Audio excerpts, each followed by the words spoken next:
기존 방송에서 제공하는 투자 정보는 투자 판단에 대한 조언입니다. 방송에서 제공하는 주식의 가치, 가격 상승 및 가격 하락에 대해서는 방송사에서 보장하지 않습니다. 안녕하십니까. 마감인방 60분의 승부 최슬기입니다. 드디어 외국인이 돌아오는 걸까요? 올 상반기 무려 16조 원이 넘는 금액을 던졌던 외국인. 하지만 7월 들어서면서부터는 매수세를 보여주고 있는데요. 집 나간 줄로만 알았던 외국인이 다시 돌아오면서 증시 반등에 대한 기대감도 커져갑니다.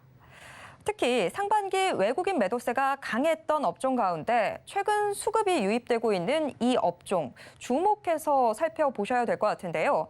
이미 실적으로도 존재감을 드러내고 있습니다. 앵커 브리핑 시작합니다. 이 업종 상반기 외국인 자금이 빠져나갈 때는 맥도 못 추더니 외국인 자금이 들어오면서 이 현재 하반기 분위기는 완전 딴판이 됐습니다. 바로 자동차주들인데요. 시장에 부담이 되어오던 이 경기 침체 우려까지도 자동차주 주가에는 날개가 되어줄 것으로 보입니다.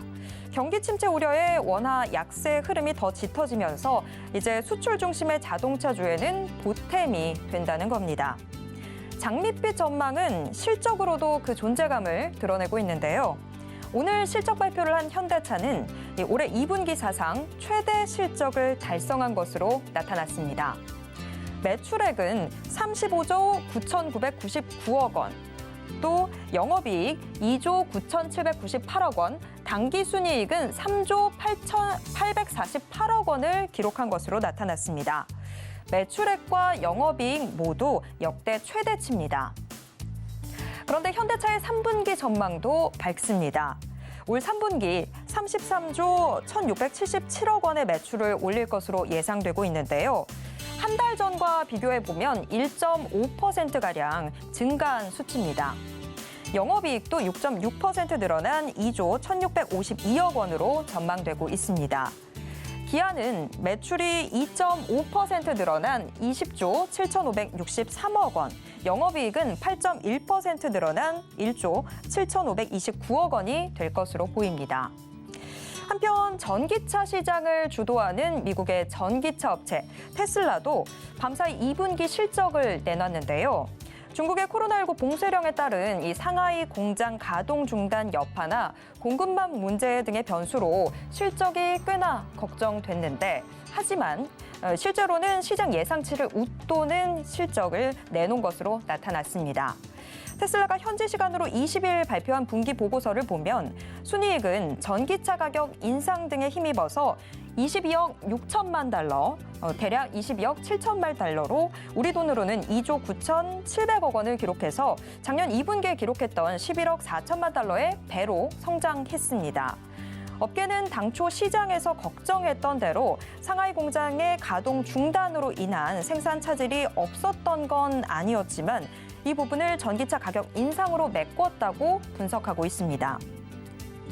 테슬라는 실적 발표와 함께 주주에게 보낸 서한을 통해 앞으로 공급망 문제 등의 변수가 남아있지만 올해 전기차 판매의 연간 증가율이 50%를 넘을 거라는 기존 입장을 재차 분명히 했습니다. 현대차 역시 2분기뿐만 아니라 앞으로 남은 하반기를 더 기대하게 하는데요. 이미 글로벌 시장에서 뚜렷한 성장세를 보이는 현대기아차의 전기차. 이를 바탕으로 지난 2월 13년 만에 일본 자동차 시장에 재진출을 선언했습니다. 일본 대표 택시 회사인 MK택시에 현대자동차의 아이오닉 5가 도입될 예정입니다. 여기에 더해서 현대차는 지난 18일 영국에서 열린 판버러 국제 에어쇼에 참가하면서 UAM 사업 계획도 본격적으로 알렸는데요. 광폭 행보를 보이는 현대기아차, 강달러, 경기 침체 우려 등 이 각종 거시경제 악재에 발목이 붙잡혀 있는 우리 증시의 족쇄를 풀어줄 핵심 키가 될 수 있을까요? 앵커 브리핑이었습니다. 잠시 후에는 전문가와 함께 하반기 주도주로 자동차주가 질주할 수 있을지 자세히 알아보겠습니다. 마감인박 60분의 승부 시작합니다.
네, 하반기 질주가 기대되고 있는 자동차주들 좀 더 깊게 이야기 나눠보도록 하겠습니다.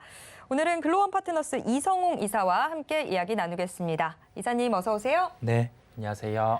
네, 자동차주들의 질주 이미 벌써 시작이 된 것 같아요. 예, 간밤 테슬라가 실적 발표를 했는데 네. 사실 테슬라의 실적 좀 걱정됐던 부분들도 있었거든요. 네. 중국의 코로나 이 확산세가 워낙 심하다 보니까 네. 테슬라의 상하이 공장 비중이 꽤 큰 걸로 알고 있는데 공장 가동 중단 시간이 좀 길었었잖아요. 근데 그럼에도 불구하고 지금 예상치보다 또 작년 동기 대비 이 순이익이 2배 정도 상승한 걸 확인을 해볼 수 있었습니다. 이번 테슬라의 2분기 실적 좀 어떻게 보셨는지 최근 이 현황과 함께 좀 분석 좀 해주시죠. 네, 구체적으로 2분기 매출액 같은 경우는 169억 3천만 달러라는 수치를 발표를 했고요. 비교해보자면 전년 동기 대비해서는 42% 증가하는 수치를 발표했습니다. 그리고 매출 총이익 같은 경우는 27.9%로 전분기 32.9% 대비해서는 좀 떨어지는 수치였습니다. 일단 매출과 매출 총이익을 비교를 해보면 여기에 그 이익률 같은 경우가 감소한 요인이 차량에 대한 그 판매 대수라든지 가격의 그 상승은 이루어졌지만은 인플레이션 요소로 인해서 그 차량 생산에 들어가는 그 비용이 더 커진 측면이 있겠고요. 단적으로 봤을 때 이러한 불확실성이 하반기로 갈수록 아직 해소가 안 된 점이 있다는 점, 그리고 우리나라의 차량에 미치는 영향이기는 하지만 공통적으로 차량용 반도체 같은 경우 아직 공급 이슈가 있다는 점을 비추어 봤을 때는 2분기 실적 이후에 하반기가 좀 물음표가 될 수 있는 점을 제가 생각을 해야 될 것 같습니다. 종합적으로 봤을 때는 그 경쟁 증가라는 표현을 또 내세웠어요. 이게 한편으로는 우리나라 기업들한테는 뭐 경쟁 증가라는 부분이 실적이 반대급부로는 잘 나올 수 있다는 점이겠지만 전체적인 점에서는 또 여기에서 시장 점유율을 차지하기 위한 뭐 가격적인 요소라든지 그런 변화가 있을 수 있거든요.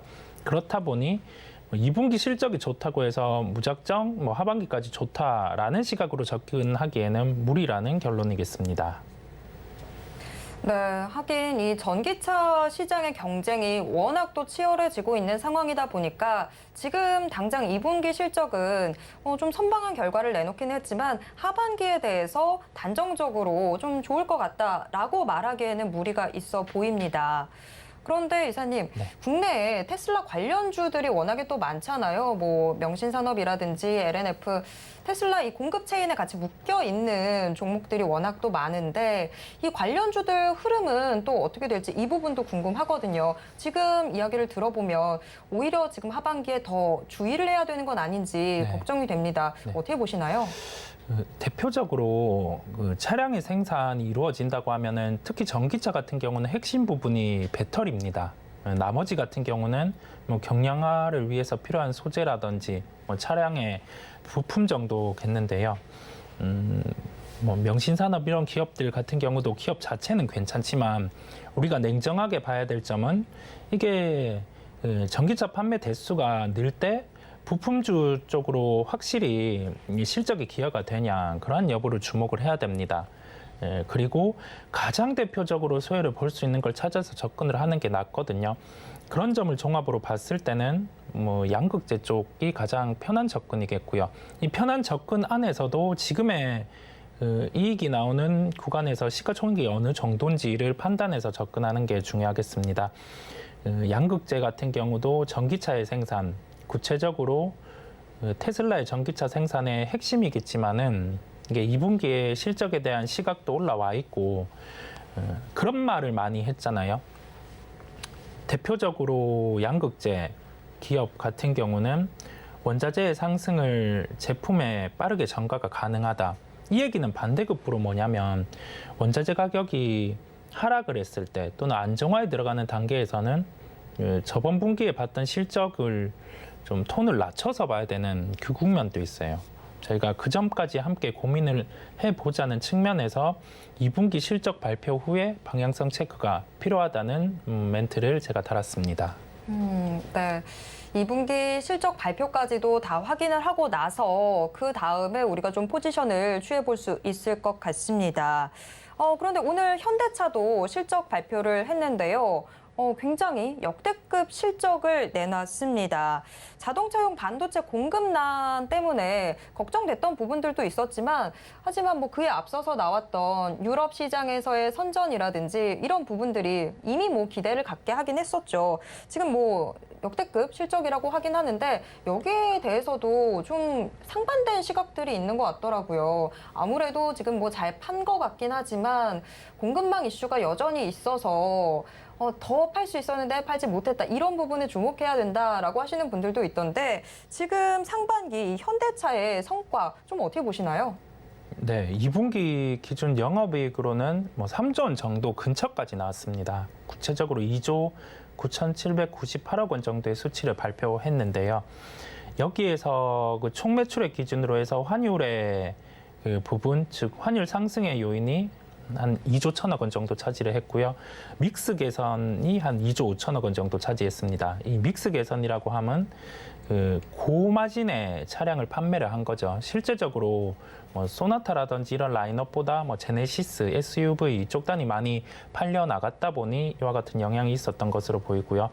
고민이 되는 점 같은 경우는 뭐 환율적인 측면인 거죠. 이게 뭐 환율이 되려 하락 안정화가 된다고 하면 이 부분의 실적은 좀 빠질 수 있는 요인이 있다 보니 그 점에 대한 고민이 첫 번째로 있겠고요. 두 번째로 이 판매에 대한 믹스 개선이 뭐 후로 갈수록 당연히 반도체라든지 요소가 풀리면은 아무 요인이 없겠지만 아직 그러한 점이 존재한다는 점에서 2분기 실적 단적으로 좋았다는 점으로 오늘 시가 기준으로 해서는 한 3, 4% 상승을 했었어요. 그 정도 구간에서는 비중을 축소하는 대응이 필요하겠고 2분기 실적 발표 이후에는 통상적으로 이 실적이 잘 나왔냐 안 나왔냐 부분은 실적의 예상치랑 비교하는 점도 있겠지만은 이게 실적의 질을 볼 필요가 있거든요. 우려되는 부분에 뭐 환율, 그다음에 이 믹스 개선이라는 뭐 반대급부를 본다고 하면 주가의 한 차례 조정 가능성도 염두에 둬야겠습니다. 네, 뭐 여러 가지 부분들 지금 체크해야 된다라고 좀 조심스러운 의견을 주시다 보니까 제가 계속 반대편에서 네. 질문을 던지게 돼요. 네. 현대차에 대해서 지금 굉장히 장밋빛 전망들이 많이 나오고 있습니다. 네. 최근이었죠. 고성능 그 M 브랜드도 새로 선보였고 또 UAM 사업 계획도 현대차가 발표를 했습니다. 또 국내 첫 전기차 전용 공장 설립 같은 이런 미래 신사업에 대한 포문, 계획들을 계속해서 발표를 해주고 있는 상황인데 이런 부분들 때문에 현대차가 하반기에 좀 더 기대된다라는 목소리들이 커지고는 있어요. 네. 그런데 이사님 보시기에는 지금 이런 미래 계획들 좀 성장성 어느 정도 된다고 보시는지 또 여기에 따른 주가의 추가 상승 여력 얼마나 된다고 보십니까? 네, 일단은 뭐 2분기 실적까지는 봤을 때 뭐 차량의 판매라든지 기본 체력은 갖춰지는 구조입니다. 여기에서 신사업 같은 경우가 더해졌을 때 특히 뭐 유해여행과 관련된 사업은 성장의 가능성이 아주 열려 있는 사업입니다. 해외 쪽으로 기본으로 미국 시장 같은 경우가 여기에서 성장을 할 수 있는 요인이 크게 열려 있겠고요. 기본 사업을 감안했을 때 현대차에게는 명백한 플러스 요인이기는 합니다. 다만 그 사업의 개화 측면까지는 시간이 오래 소요된다는 점과 우리나라 같은 경우는 좀 법제화 측면에서 아직 해소돼야 될 부분이 있어요. 왜냐하면 뭐 분단 국가 측면이기도 하고 실내로 들면 뭐 드론이나 그런 뜰 수 있는 물체를 띄울 때도 뭐 신고를 해야 되는 그 요인이 있더라고요. 그렇다 보니 뭐 성장 요인은 충분하지만 법제화로 풀어야 될 부분에 대한 고민이 필요하다는 하나의 숙제를 가지고 있다는 점까지 말씀드릴 수 있겠습니다. 결론적으로 보면 기존의 그 공고한 사업, 그 공고한 사업이라 하면은 실적의 성장이 눈으로 보이는 점에서는 아주 좋은 요인입니다. 그리고 그 신규 사업 같은 경우 합당하지 않은 사업을 한다고 하면은 이게 주가에는 되려 역의 요인이 될 수 있는데 충분히 성장 가능성이 있는 사업을 하는 거거든요. 그 점에서는 현대차에게는 긍정적이지만 우리나라 쪽을 대입을 해봤을 때 한 가지 숙제 같은 경우 뭐 확인을 하고 가보자는 측면이겠습니다. 네, 확실히 이 미래 사업들이다 보니까 조금 더 제도적으로 보완돼야 되는 부분들도 있고 네. 좀 챙겨봐야 되는 게 확실히 많은 것 같습니다. 네. 그런데 이 지금 뭐 자동차주나 대형주들한테는 시간이 약이 되고 있는 것 같아요. 네네. 상반기에는 정말 부진하긴 했습니다만 네. 지금 외국인 매수세가 들어오는 부분들도 뭐 대형주, 지금 자동차주들인데 네. 실제로 좀 이런 외국인 매수세를 등에 업고 자동차주가 그래도 하반기에는 좀 주목할 수 있는 부분이 될 수 있지 않을까. 저 이 부분 좀 궁금하거든요. 네. 어떻게 보시나요? 뭐 쉽게는 아주 쉬운 얘기, 그다음에 조금 1차원적인 얘기일 수 있는데 하반기 실적 전망치에 대해서 확인이 필요할 것 같아요. 이제 컨콜이 마무리됐을 거고 여기에 대해서 어느 정도 톤이 있을 텐데 그 글로벌 차량의 판매 대수는 조금 톤을 낮췄더라고요. 네, 그 점에 대해서 충분히 감안이 가능하죠. 왜냐하면 반도체적인 이슈도 있고 그다음에 글로벌 경기를 고려했을 때 그 점은 합당한데 그 하반기 실적 전망치의 톤을 보고 또 어느 정도 지금 합당한 실적이 나올지를 가늠을 해볼 필요가 있겠고요. 환율만 놓고 보면 환율 하락 시에는 실적 감소의 가능성도 존재를 합니다. 다만 기본 체력이 이제는 뭐 하락보다는 위로 돌아섰다는 점에서 저희가 현대차를 투자하면서 이제는 확인해야 될 점은 뭐 환율이 오르고 떨어지고는 부수적으로 조정될 수 있는 요인이 가만히 되었고요. 하반기로 갈수록 이제 판매 대수 같은 경우, 즉 전기차의 시장 점유 부분이 어떻게 증가하는지, 그리고 구체적으로 미국 시장에서 이제 시장 점유율이 2자릿수로 가는 측면에서는 현대차가 멀티플의 플러스 요소를 받을 수 있는 구성이라고 말씀드릴 수 있겠습니다. 네, 그럼 이번에는 이야기를 조금 더 좁혀서 친환경 차량에 대해서 이야기 좀 해보도록 하겠습니다. 국토교통부가 2분기 자동차 누적 등록 대수가 2,521만 대에 달한다고 발표를 했습니다. 특히나 여기서 살펴보면 전기차, 수소차 이런 하이브리드 차량들이 증가세를 보였고 네. 기존 내연기관 차량들은 감소했더라고요. 네. 이제 정말 친환경 차량으로 아예 무게 중심 자체가 넘어가고 있는 상황인 것 같은데 친환경 차량들 중에서는 좀 주목할 만한 종목이 있다면 어떤 게 있을까요? 대표적으로 전기차 쪽에 주목이 필요하겠습니다. 이게 판매 대수 같은 경우도 우리나라 외에도 유럽, 미국으로 증가하는 수치가 눈으로 보이고 있고요. 반면에 그 수소 산업, 수소차가 개화되기 위해서는 판매 대수가 지금보다는 10배 이상이 늘어야 됩니다. 아직 눈으로 보이지 않는 미미한 수준이다 보니까 그 점은 좀 논외로 해놓고요.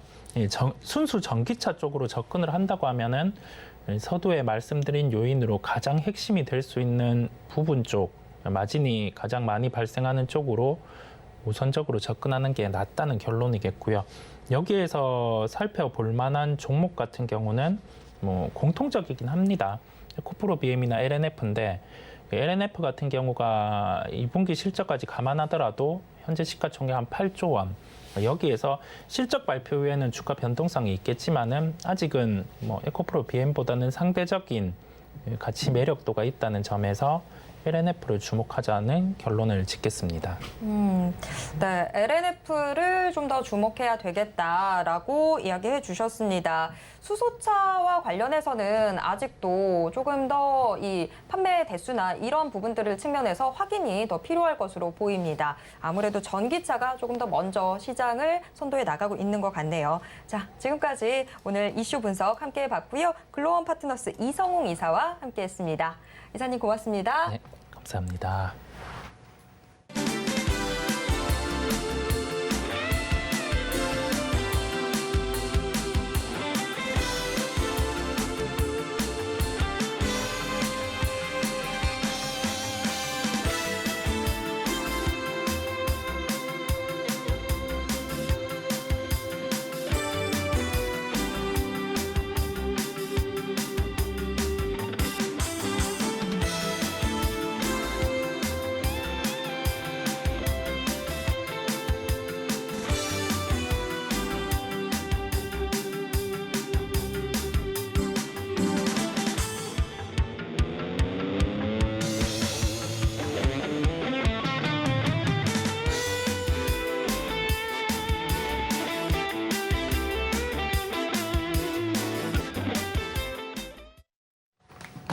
마감까지 얼마 남지 않은 이 시간 오늘 시장을 움직인 주요 키워드와 특징주들 함께 분석해 보도록 하겠습니다. 키워드 식센스 오늘은 훈훈한 주식의 김지훈 대표와 함께하도록 하겠습니다. 대표님 어서 오세요. 안녕하세요. 네. 오늘 시장 코스피, 코스닥 양대 시장 모두 빨간불 계속해서 켜주고 있습니다. 특히 시간이 지날수록 상승폭을 조금씩 더 확대하는 모습 인상적인데요. 자, 대표님 오늘 시장 좀 어떻게 보셨을까요? 일단 가장 주가의 가장 큰 모멘텀은 역시 실적이거든요. 근데 이제 애널리스트들이 실적 추정치를 낮추질 않았는데 이제 드디어 이제 2분기 실적 추정치를 낮추고 있어서 오히려 실적 추정치가 낮아지면 그에 따른 반발 기대감으로 주가가 좀 올라가는 효과를 보일 것으로 예상을 하고 있고요. 다만 이제 코스피 거래 대금이 지속적으로 감소하고 있습니다. 사주는 주체가 여전히 없다는 거죠. 월 평균 시가총액 대비 거래 대금은 2021년 1월 고점 이후 17개월 연속으로 마이너스를 보이고 있어서 2000년 이후 네 번째 상당히 이례적인 수준에 나오고 있다. 이례적인 수준이다. 그다음에 활동 계좌 수당 고객 예탁금이 54.9조로 활동 계좌 수가 약 3배 이상 증가했는데 1인당 고객 예탁금은 코로나 이전 수준인 약 30조에 근접했다. 그래서 상당히 거래가 좀 이루어지지 않고 있고 증시의 주변 자금까지 감소하면서 여전히 소위 말하는 이 인플레이션과 경기 하강 압력에 대한 우려는 계속되고 있는 것 같습니다. 거래 대금의 반전은 주가의 저점 이후 3개월 이후에 발생되는데 이에 따라 8월 달에 가장 저조한 거래 대금을 예상하고 그다음에 그 계절성을 반영해서 9월 달부터는 거래 대금의 반전을 예상을 하고 있고요. 역실적 장세를 들어서면서 이익 추정치 하향 본격화에도 불구하고 그나마 외국인이 7월 달 들어서 1조 넘게 매수가 들어왔습니다. 그래서 외국인 수급이 코스피 장부가 그러니까 PBR 기준으로 1배 미만일 경우에 매수가 들어오는데 지금이 딱 그 상황이고요. 그다음에 이 외국인 순매수 전환의 이 추세가 지속될지 여부는 좀 더 지켜봐야 될 것 같습니다. 네, 오늘 시장 한마디 먼저 좀 들어봤습니다. 거래 대금이 계속해서 좀 지속적으로 감소하고 있다라는 부분이 좀 마음에 걸리네요. 오늘 시장 그렇다면 어떤 키워드들이 시장을 움직였는지 화면으로 확인해 보도록 하겠습니다. 키워드 식센스 6개의 키워드 공개됐습니다. HMM 경기 둔화 압력 소식 시장에 전해지고 있고요. LG화학 바이오 제품 수출 소식으로 인해서 오늘 상승세에 두드러지는 모습입니다. 바이오 원료를 적용한 페놀 4,000톤과 아세톤 1,200톤을 처음으로 수출한다고 밝혔는데요. 시장의 주목받고 있습니다. 한편 앞으로 있을 수 있는 이 경기 침체에 대비해서 허리띠를 졸라매겠다고 애플이 발표를 하면서 주초에 시장에 충격을 던졌었는데 아이폰에서는 긍정적인 소식이 전해지고 있습니다. 중국 판매 급증 소식 시장에 나오고 있습니다. 한편 일동제약 지금 현재도 하한가 기록하고 있는데요. 일동제약이 일본 시오노기 제약과 공동 개발하고 있는 이 경구용 신종 코로나 바이러스 감염증 치료제 조코바에 대한 일본 보건당국의 긴급 사용 승인 판단이 보류됐다라는 소식 전해지면서 일동제약 여전히 하한가 기록하고 있습니다. 한편 대형 마트들의 이 의무 휴업 폐지 기대감에 롯데쇼핑 시장에 주목받고 있는 상황이고요. 신세계 인터내셔널 분기 최대 실적 전망 소식 나왔습니다. 자, 그럼 오늘 시장 특징주 확인해 보도록 하겠습니다. HMM, LG화학, LG이노텍을 비롯해서 6개의 종목이 특징주로 선정됐습니다. 그럼 이 중에서 오늘 저희가 좀 더 깊게 들어가 볼 세 종목, HMM, LG화학, 신세계 인터내셔널입니다. 네, 오늘 시장 특징주 HMM 그리고 LG화학, 신세계 인터내셔널이 선정이 됐는데요. 우선 HMM부터 이야기 나눠보도록 하겠습니다. HMM 고 스톱 어떻게 보시나요? 네, HM은 상당 부분 장기간이라보다 중기 기간 동안 10배 이상의 상승을 보여줬기 때문에 여전히 지금 HM 스탑을 보고 있습니다. 그 이유는 역시 글로벌 경기 둔화 하강 압력이 계속될 것으로 예상을 하고 있고요. 일단 17회 연속 가장 중요한 이 컨테이너 운임 지수가 계속적으로 하락세를 지속하고 있습니다. 2023년에는 공급 가행에 돌아설 것으로 예상을 하고 있고요.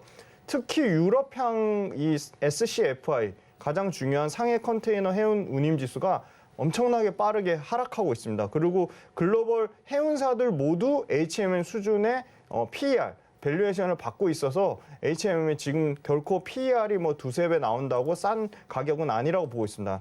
중장기적으로 컨테이너 해상 운임의 상승 가능성이 상당히 낮게 보고 있고요. 그러려면 이제 주요 노선인 미국과 유럽에서 빠르게 소비 심리가 상당 부분 개선이 돼야 되는데 이 부분이 쉽지 않아 보여서 물동량 감소는 계속될 것이라 보이고 있고 실제 숫자로 이게 찍히고 있습니다. 올해 아마 영업이익 피크아웃 우려에 따라 올해 영업이익은 약 11조 5천억에서 12조 5천억을 예상하는데 여기서 내년으로 넘어갈 경우 반토막 나는 수준이 한 6조 원대 영업이익을 예상하고 있고요. 매출 또한 엄청나게 감소를 예상하고 있는데 올해 한 19조 5천억에서 약 많게는 20조까지 매출 피크를 찍고 내년에는 한 11조대까지 매출과 이익이 모두 50% 넘게 감소하는 모습을 보이고 있어서 HMM은 컨테이너 수요 전망 불확실성에 따른 실제 매출과 이익단의 모든 실적 감소로 인해서 그 스탑 의견을 드렸습니다. 네, HMM이 결과적으로는 이 글로벌 경기 둔화, 이 하방 압력을 고스란히 좀 받아내는 모양새네요.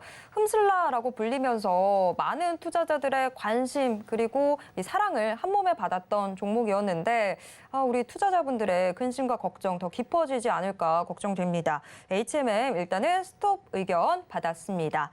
다음 키워드와 특징주로 넘어가 보도록 하겠습니다. 다음 특징주 LG화학인데요. LG화학, 미국 제닛 옐런 재무부 장관이 방한 일정 중에 첫 일정으로 LG화학을 방문을 하면서 한미 배터리 이 서로 간의 유대감 굉장히 높이는 이 종목으로 크게 주목을 받았습니다. 하지만 오늘 시장에 주목을 받고 있는 부분은 배터리가 아닌데요. 자, 일단 LG화학 고일까요? 스톱일까요? 네, LG화학 고입니다. 말씀 주신 한미 배터리 동맹이 강화되면 당연히 LG화학이 최대 수혜를 받을 것으로 예상을 하고 있고요. 말씀 주신 이 바이오 친환경 원료, 그러니까 아세톤과 페놀은 건자재라든지 자동차 내장재에 쓰이는 원료인데요. 그다음에 뭐 여러 가지 세정제 역할도 쓰이고 굉장히 페놀과 아세톤에 쓰이는 분야가 많은데 이거를 친환경 원료로 해서 만든 첫 LG화학이 수출한다는 건 굉장히 좋은 모멘텀을 보일 것으로 예상하고 있고요. 페놀과 이런 아세톤, 그다음에 ABS 같은 거는 기초 석유화학 제품 내에서도 상당히 고마진, 마진을 높게 받을 수 있는 가장 밑단의 다운스트림 제품입니다. 롯데케미칼이나 일부 석유화학 대한유화라든지 이런 회사들이 부진을 보이는 거는 저마진의 범용성, P나 폴리에틸렌, PP, 폴리프로필렌 같은 기초 석유화학 제품의 스프레드 마진이 떨어져서 굉장히 부진을 겪고 있지만 LG화학 같은 경우는 고흡수성 수준인 ABS, 그다음 SAP, 그다음에 POE, 그다음에 그 태양광 쪽 소재를 쓰이는 EVA, 아까 말씀드린 페놀과 아세톤 같은 그 고부가 제품의 수익성이 견조하게 약 9% 정도로 예상하고 있고요. 그다음에 두 번째 역시나 첨단 소재, 전기차 큰 숫자를 알아두시면 좋은데요. 이 첨단 소재 쪽 그 사업 가치가 한 10조, 올해는 연간 영업이익이 한 6천억대에서 많게는 한 7,500억까지를 예상을 하고 있습니다. 그래서 이 첨단 소재 쪽 사업 가치가 10조, 그다음에 LG 에너지 솔루션의 지분 가치 50%를 감안할 경우 이 첨단 소재의 전체 사업 가치 LG 에너지 솔루션의 지분 가치를 포함한 사업 가치가 한 40조 정도를 예상을 하기 때문에 상당히 LG화학은 첨단 소재 기업으로 완전히 탈바꿈할 것으로 예상을 하고 있고요. 2분기 영업이익은 올해 추정치는 약 9% 정도 하락하는 수준인 3,900억대로 예상하지만 매출단에서는 성장이 나오고 있기 때문에 이 전기차 소재 쪽 그다음에 매출이 약 40% 정도 차지하는데 이 부분이 확대가 되면 될수록 당연히 마진 구조는 좋아질 것으로 예상하기 때문에 LG화학도 양극재를 2026년까지 26만 톤까지 지속적으로 캐파 증가를 약 30% 넘게 캐파 증가를 할 것으로 예상하기 때문에 LG화학은 고를 드렸습니다. 네, LG화학 정말 시간을 갖고 살펴봐야 되는 게 또 주식시장이 아닌가 싶습니다. 처음에 LG화학, LG에너지솔루션 이렇게 분사한다고 했을 때 굉장히 많은 우리 투자자분들 걱정을 하셨는데 뭐 그때 그런 이야기들 참 많이 나왔었죠. 핵심 사업 분야 다 LG에너지솔루션에 넘겨주고 LG화학은 그럼 뭐가 되냐 이런 이야기들 많았었는데 오히려 사업을 탄탄히 갖고 나가고 있다라는 생각이 듭니다. 지금 뭐 한미 배터리 동맹의 수혜까지도 기대가 되고 있는 상황인데 여기에 첨단 소재 이 부분을 잘 키워나가면서 지금 LG화학 고 의견 받았습니다. 자, 다음 특징주 확인해 보도록 하겠습니다. 신세계 인터내셔널 가져오셨는데요. 신세계 인터내셔널 뭐 패션과 또 이 화장품 분야들 이런 사업들을 갖고 있기 때문에 늘 항상 리오프닝 관련 이슈가 나올 때마다 거론이 되던 종목이었습니다. 오늘 신세계 인터내셔널 한 2%대 오름세 보여주고는 있는데 지금 코로나 확산세가 또 다시 한번 짙어지면서 신세계 인터내셔널 과연 고 의견을 받을지 스톱 의견을 받을지 궁금한데 고일까요, 스톱일까요? 네, 신세계 인터내셔널 고입니다. 예전에 과거 서울경제방송 출연했을 때 신세계 인터내셔널 이 종목 발굴 초창기 해가지고 굉장히 수익률 11주 연속으로 수익률이 굉장히 좋은 기여를 한 저한테는 아주 기억에 많이 남는 종목인데요. 매출단에서 패션이 한 51%, 화장품이 한 20%, 라이프 스타일이 한 20%인데 매출단에서 화장품과 라이프 스타일 그다음에 패션 쪽에서 골고루 성장이 나오고 있습니다. 저마진의 국내 패션은 대부분 다 철수하고 수입 브랜드 위주로 하고 있는데요. 수입 자체 패션 브랜드인 보브, 그다음에 지컷, 톰보이가 굉장히 수입 브랜드가 견조한 수요를 보여주면서 백화점 쪽에서 유통 채널 그 매출이 상당 부분 잘 나왔습니다. 해외 브랜드 쪽 마진은 약 15% 나와서 이익률도 상당히 좋습니다. 근데 지금 여전히 고금리, 그다음에 고환율, 고물가 상황에서 오히려 50개 이상의 수입 브랜드를 계속 들어오면서 수입 브랜드 기준으로 전체 우리나라 전체 수입 브랜드의 패션단에서는 55%를 차지하고 있고 신세계 인터내셔널이 전체 코스메틱 브랜드에서는 약 70% 정도를 이 수입 브랜드를 차지하고 있어 수입 브랜드에 상당히 강점이 있다. 그건 굉장히 차별화가 되고 있고요. 아까 말씀드린 경기 침체 우려와 코로나 확산, 그다음에 자산 가치, 뭐 주식이라든 부동산, 코인 가치의 하락으로 2023년 분명한 소비 둔화 우려에 있지만 그럴수록 소비에 굉장히 양극단이 일어난다. 저가와 고가의 소비의 양극단으로 갈수록 럭셔리 중심의 이 수입 포트폴리오 브랜드가 가장 탄탄한 신세계 인터내셔널은 브랜드 발굴 능력과 유통 파워로 오히려 수혜를 받을 것으로 예상하고 있습니다. 고가 브랜드에. 그래서 신세계 브랜드는 연간으로 매출단에서는 1조 6천억으로 매출이 한 10% 넘게 성장이 나오고 영업이익은 한 45% 넘게 성장이 나오는 영업이익단에서 1,400억 정도로 예상을 하고 있어서 PER 기준으로 보통 이런 의류 브랜드의 평균 PER 한 11배 정도 수준인데 신세계 인터내셔널 최근에 주가가 올랐음에도 불구하고 PER 8배 수준이라 좀 상당히 긍정적인 의견을 드릴 수 있을 것 같고요. 아니나 다를까 외국인이 폭풍 순매수하고 있습니다. 한 달 동안 약 이틀을 제외하고 계속 연속적으로 18일 정도 매수가 들어오고 있다. 그래서 외국인의 수급 상황도 상당히 양호한 상황이라 말씀드릴 수 있을 것 같습니다. 네, 일단은 지금 신세계 인터내셔널 상당히 긍정적인 의견을 주셨는데 대표님한테 이게 효자 종목인 건 알겠어요. 근데 네. 지금 2분기 실적이 호실적이 나오긴 했지만 네. 2분기에는 아직까지 이 코로나 재확산세가 다 반영되지 않은 실적이잖아요. 네. 근데 지금 이 코로나 재확산세에 지금 3분기, 4분기에도 이런 실적 흐름들을 이어나갈 수 있을지 그 부분 좀 걱정이 돼서 투자 전략 조금 더 자세히 잡아주셔야 될 것 같아요. 네, 실적 관련돼서 방금 굉장히 중요한 질문 주셨는데요. 그거는 제가 아까 앞부분에 말씀드린 거에서 답이 있습니다. 소비의 양극단이 일어난다. 고가에는 고가형, 그러니까 럭셔리 중심의 수입 포트폴리오는 그 저가형 국내 소위 말하는 패션이나 생활 소비재보다는 훨씬 강한 실적 방어력을 보여줄 것이라 보고 있고요. 가격적으로도 보시면 고점 대비 상당히 견조했습니다. 여타 종목들이 한 35%의 평균 하락률을 보여줬다면 신세계 인터내셔널 같은 경우는 최근 고점 대비해서는 약 16% 정도밖에 하락이 안 나왔습니다. 그만큼 하방에서 굉장히 견조하다는 모습을 보여주고 있고요. 최저점 지금 잠시만요. 확대해 보겠습니다. 네. 최저점에서. 네. 최저점 28,000원에서 지금 완전 상승 추세로 돌아서면서 거래량이 조금 증가하고 있습니다. 그래서 그러니까 소위 말하는 손절선은 짧게 최근에 최저점인 28,000원을 잡고 저는 전고점 부근인 과거 지금 1년치 전고점이 36,000원, 36,000원 정도는 충분히 가능하다고 보고 있습니다. 여기서 한 15% 정도의 주가 상승을 보고 있기 때문에 손절선은 짧게 5% 미만, 그다음에 목표가는 15% 이상의 한 36,000원을 보고 지금 가격대는 외국인이 이 가격대에서도 계속적으로 사고 있기 때문에 비싸지 않은 가격대라고 보고 있습니다. 아까 말씀드린 밸류에이션 상으로도 아까 고가 브랜드의 확실한 특수성이 있음에도 불구하고 PER 8배라는 거는 지금 당장 가격대에서도 메리트가 있다고 보고 있습니다. 네.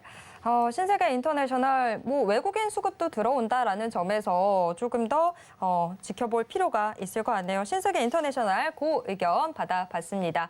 이렇게 오늘 시장의 인기 키워드와 특징주 모두 함께 확인해봤습니다. 지금까지 훈훈한 주식 김지훈 대표와 함께했습니다. 대표님 고맙습니다. 감사합니다.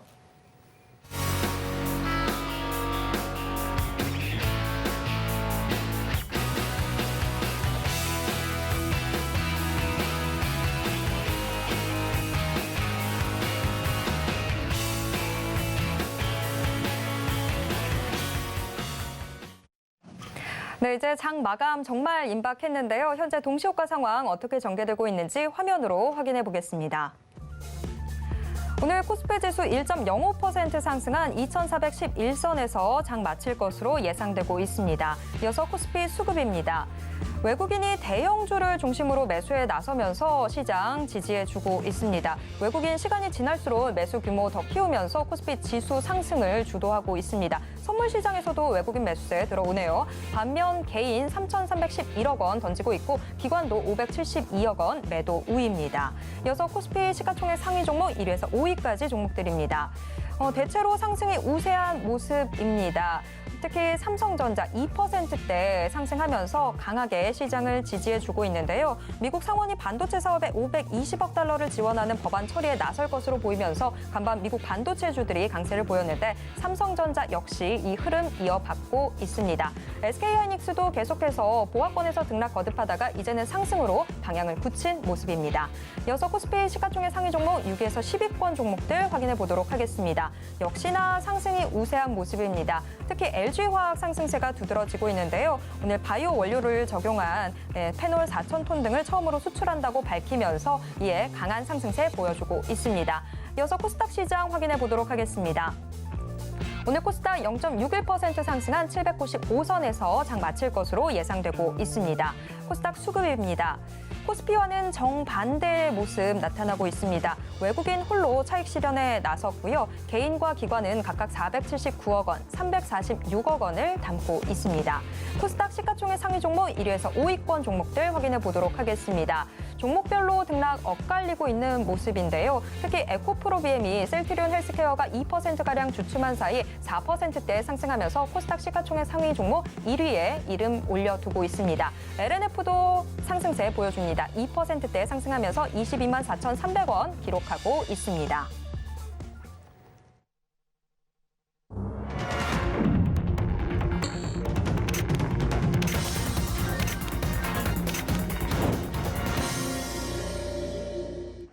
네, 이번 코너는 이정수의 신의 한 수 코너입니다.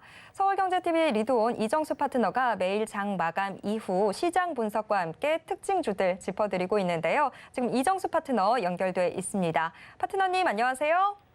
네, 안녕하세요. 실전 신의 한 수의 이정수 파트너입니다. 네, 실전으로 항상 방송에 임해주고 있는 우리 이정수 파트너. 자, 오늘 시장 코스피 코스닥 양대 시장 모두 상승 마감하는 모습 보였습니다. 오늘 시장 좀 어떻게 보셨는지 가져오신 특징주와 함께 분석 부탁드립니다.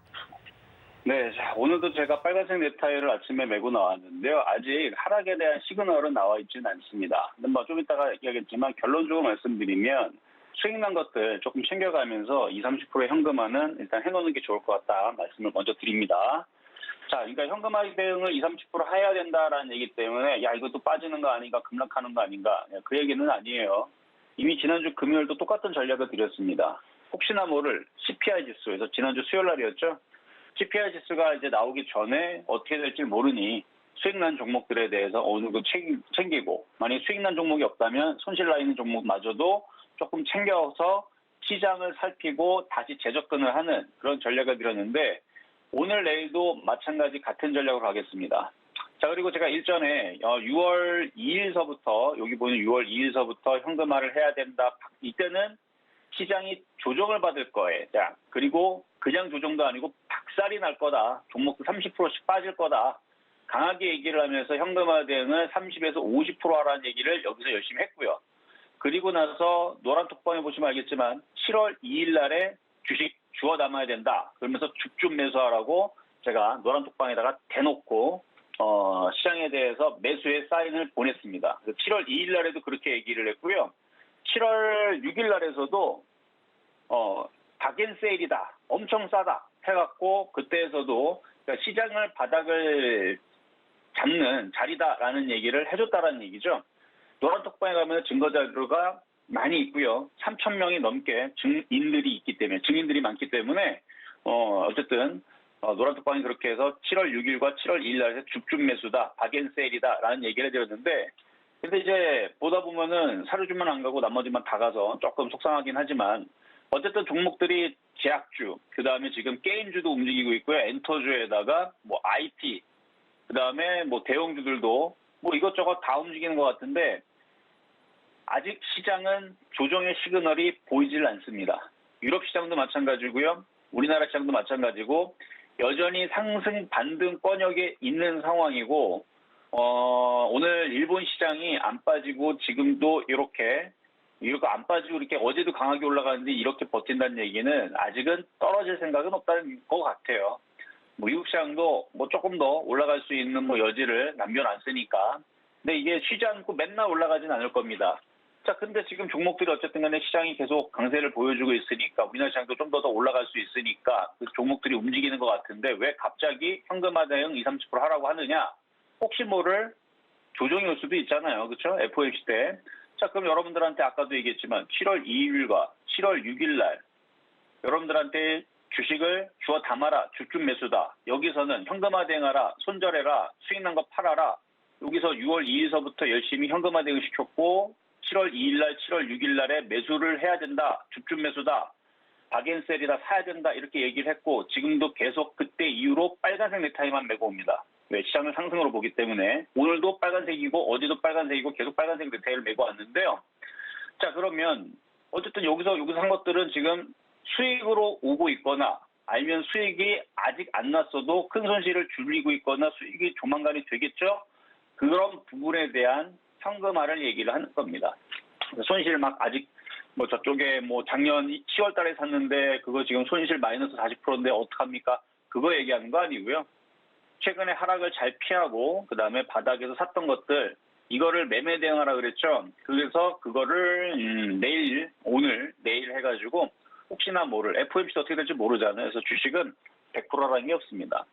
무조건이라는 게 없어요. 그러니까 지금처럼 이런 식으로 이제 시장이 종목들이 올라가게 되면 그러면 현금화 대응을 어느 정도는 해주는 게 무조건 맞는 겁니다. 그래서 수익이 나는 것들 위주로 하라 그랬지 손실 나 있는 것들을 죄다 던지라는 뜻은 아닙니다. 만약에 나중에 제가 파란색 넥타이를 메고 오거나 아니면은 뭐 시장이 급락할 것 같으니까 조심해야 된다라는 얘기를 하면 그때서는 현금화 대응을 울며 겨자 먹기라도 좀 더 많이 늘리면 되겠지만 아직은 내일까지는 왜냐면 지금 외국인들이 주식을 샀어요. 4,300억을 사고 선물도 샀기 때문에 뭐 내일까지는 그래도 반등을 주면서 여러분들이 팔 수 있는 기회를 주지 않을까. 그래서 수익 난 거 위주로 대응하시면 되겠고요. 그렇게 해서 20, 30% 현금화 한 다음에 다음 주 FOMC 26일, 27일 다음 주 화수요일 날에 만약에 흔들리게 되면 현금화 대응 좀 더 하면 되죠. 올라가면 FOMC 했는데 별거 없었네 하고 올라가면 주식을 또 사면 되죠. 그러니까 그런 유연한 대응을 하기 위한 현금화 대응이니까 어느 정도 말씀을 좀 드려봤고요.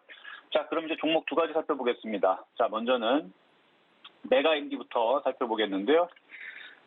자, 오늘 교육주들이 움직임이 좀 좋았어요. 메가MD, 뭐 메가스터디 교육뿐만 아니라 지금 뭐 YBM넷, 그다음에 아이스크림 에듀, 애니능률 지금 다 이런 식으로 움직였는데 얘는 또 상한가를 갖고 나머지는 상한가까지는 아니고 뭐 10%대 강세 정도. 뭐 YBM넷은 18%, 캐리소프트는 18%, 아이스크림 에듀는 12% 강세, 애니능률은 자 올라간 이유는 정부에서 코로나가 다시 재확산을 하고 있으니까 원격 수업에 대한 강제는 아니고요. 독려를 했다라는 소식 때문에 웃기죠. 예전에서는 그런 이슈가 있을 때는 안 갈 때는 그렇게 안 가더니 지금은 그런 이슈가 살짝 나오니까 그냥 상한가를 가죠. 이유는 많이 빠졌었기 때문에 이제 움직이는 겁니다. 그래서 어쨌든 이슈 때문에 움직였는데 쫓아붙기에는 지금 좀 무모하고 만약에 조금 조정을 받거나 그러면 메가임디는 못 사더라도 다른 쪽에 교육주들을 잘 보면 있을 거예요. 뭐 삼성 출판사라든지 디지털 대성이라든지 메가스터디라든지 비트컴퓨터라든지 뭐 정상 뭐 그 하는 애들이라든지 어쨌든 못 올라간 쪽을 순환매로 좀 보시면 될 것 같고요. 어쨌든 많이 올라간 것은 쫓아가기는 좀 그렇다는 거. 자, 다음은 두 번째로는 블루베리 NFT. 블루베리 NFT. 자, 고무 관련주이면서 이제 콘돔 관련주라서 그래서 이게 원숭이 두창 관련주로 엮여 있죠. 그래서 WHO에서 원숭이 두창을 국제적 공중보건 비상사태를 선언함에 있어서 곧 결정을 할 것 같다라는 임박했다라는 소식 때문에 관련주가 좀 움직였는데요.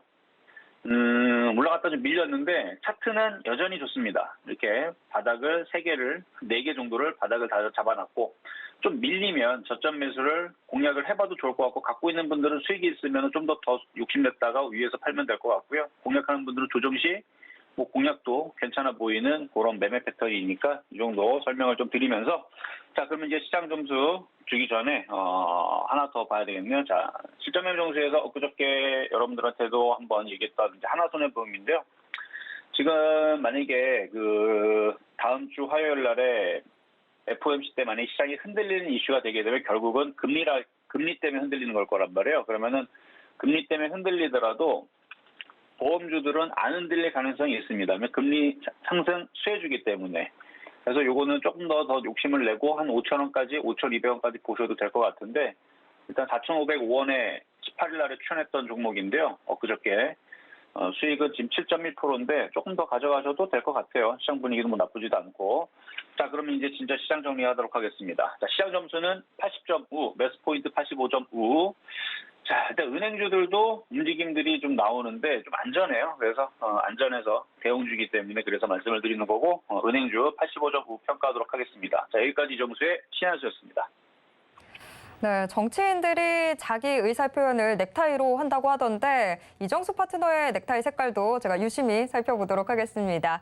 자, 이정수 파트너와 장중에도 함께하고 싶으신 분들은요. 문자 받는 사람 번호에 샵 0082 입력하신 후에 신의 한 수라고 적어서 문자 보내주시길 바랍니다. 이정수 파트너님 오늘도 고맙습니다. 네, 감사합니다. 네, 마감인박 60분의 승부 또 1시간 숨가쁘게 달려왔습니다. 참고로 본 방송에서 제공해드리는 정보는 투자 판단에 대한 조언일 뿐 해당 주식의 가치와 수익률을 보장하지는 않는다는 점 꼭 기억해 주시길 바랍니다. 그리고 서울경제TV, 서울경제신문은 당사의 브랜드입니다. 서울경제증권TV와는 무관합니다. 네, 오늘도 1시간 함께해 주신 여러분 고맙습니다. 저는 내일 이 시간 다시 돌아오도록 하겠습니다.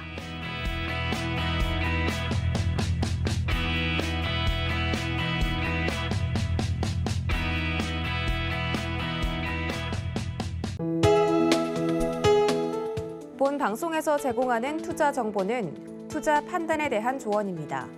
방송에서 제공하는 주식의 가치, 가격 상승 및 가격 하락에 대해서는 방송사에서 보장하지 않습니다.